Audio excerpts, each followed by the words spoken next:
Marami pa rin dumaraing ng gutom sa mga lugar na silalanta ng Super Typhoon Yolanda. Pero sa bayan ng Dulag sa Leyte, nadiskubring nakatiwangwang lang ang mga relief goods. Paliwanag naman ng lokal na pamahalaan, kulang ang kanilang sasakyan at krudo para ibiyahe ang mga relief goods. Live mula sa Tacloban sa Leyte, may report si Julius Segovia.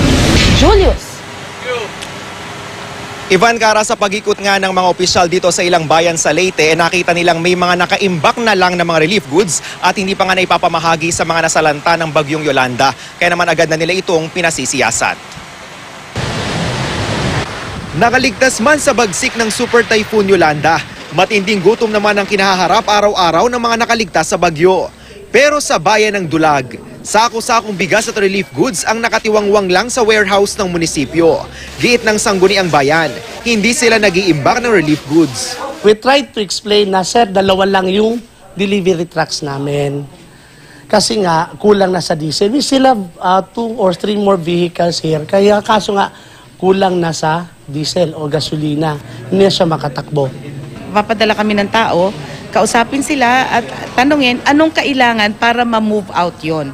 Dismayado man, tinanggap ni DILG Secretary Mar Rojas ang paliwanag ng LGU, pero kailangan pa rin daw itong imbestigahan.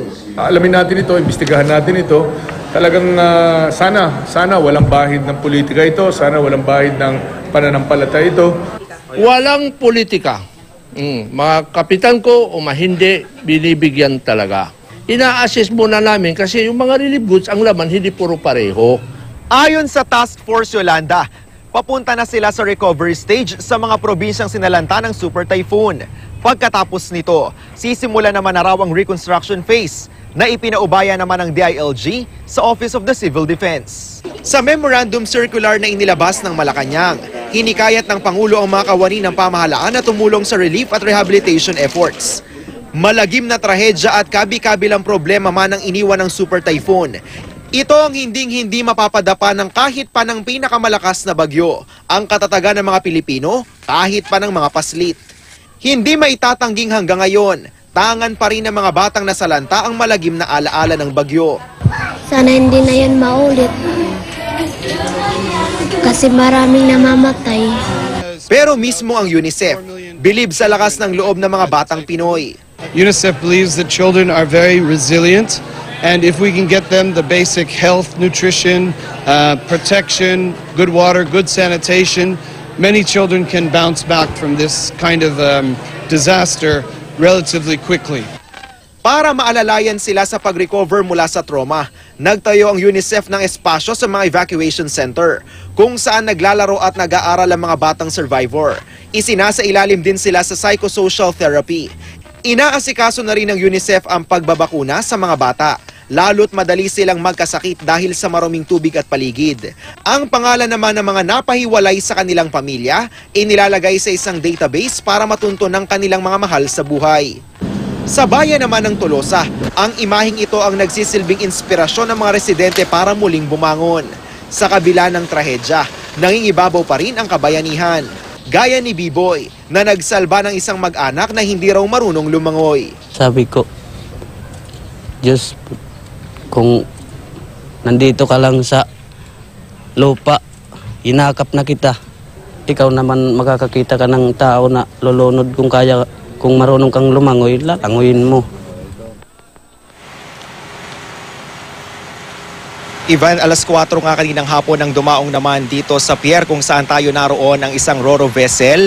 Ito yung naglalaman naman itong mga 300,000 food packs na ipapamahagi pa rin sa mga biktima ng bagyo. Kasabay nga nito ay may mga construction materials din na shipment naman mula sa Cebu at yung mga yan ay ibebenta naman sa mga residente na naapektuhan ng bagyo sa Eastern Samar. Yan pa rin ang latest mula sa Tacloban. Balik sa iyo, Ivan. Julius, balikan ko lamang yung sitwasyon sa Dulag. As we speak, yung mga sinasabing nakatiwangwang na relief goods, nandun pa rin ba o naipamahagi na by now? Actually, Ivan, kanina nung binalikan natin itong sinasabing ang mga nakatiwangwang na relief goods, isa-isa na inilalabas nga ng mga local officials doon dahil na rin nga sa direktiba ni DILG Secretary Mar Rojas dahil tila nga nasabon sila kahapon nang bumisita doon ng kalihim, Ivan. Yun nga, obviously, logistics problem yan, Wala bang ibang paraan, naisip ko lang, hindi ba pwede yung mga barangay pumunta mismo kung saan yung mga relief goods sila maghakot? Pwede kayang lakarin o pwedeng isakay sa motor? Wala bang ibang paraan, Julius, para maiparating yung mga relief goods na nakatiwangwang doon sa mga nangangailangan? Actually, Ivan, yung binanggit sa atin kanina ng mga local officials doon nga sa bayan ng Dulag, talagang kulang nga sila sa logistics. Ito nga yung mga sinasabi nila na kulang sila sa gasolina at pati na rin dito sa mga sasakyan. Ang ipinapatupad daw nila na relief distribution doon sa kanilang area clustering, kung saan sinasabi nila na hindi daw kaagad may pamahagi yung relief goods kapag hindi pa rin ready doon sa mga barangay na dadaanan para makatipid na rin sila sa konsumo nga ng petrolyo. Ang sinasabi naman nila, hirap din naman daw kung yung mismong mga barangay officials o yung mga residente ng barangay yung pupunta doon sa mismo munisipyo dahil nga bukod sa wala rin silang pera at baka mahirapan pa sa paglalakad, dahil far-flung areas din, Ivan, itong bayan ng Dulag, may 45 barangays. Kaya medyo hirap din daw kung talaga namang pipila rin daw doon at baka magkagulo pa nga yung mga residente, Ivan. Okay, ngayon, maliban doon sa sinabi ni Secretary Rojas na ipapasiyasat daw niya, meron na bang konkretong hakbang? Halimbawa, kung kailangan talaga ipadalhan ng krudo siguro para maipamahagi yung mga relief goods na yan. Ivan, okay lang medyo paulit lang yung tanong. Yes, nabanggit kanina ng Secretary Rojas, ipapasiyasat daw niya. Pero maliban sa pagpapasiyasat, meron na bang ibang konkretong hakbang para maipamigay na yung mga nakatiwangwang na relief goods? Kasi yun ang mas urgent eh.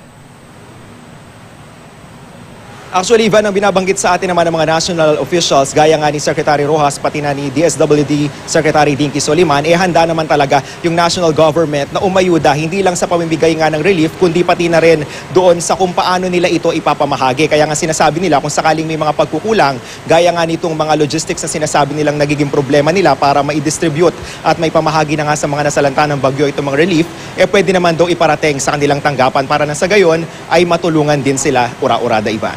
Julius Segovia, maraming salamat sa iyo.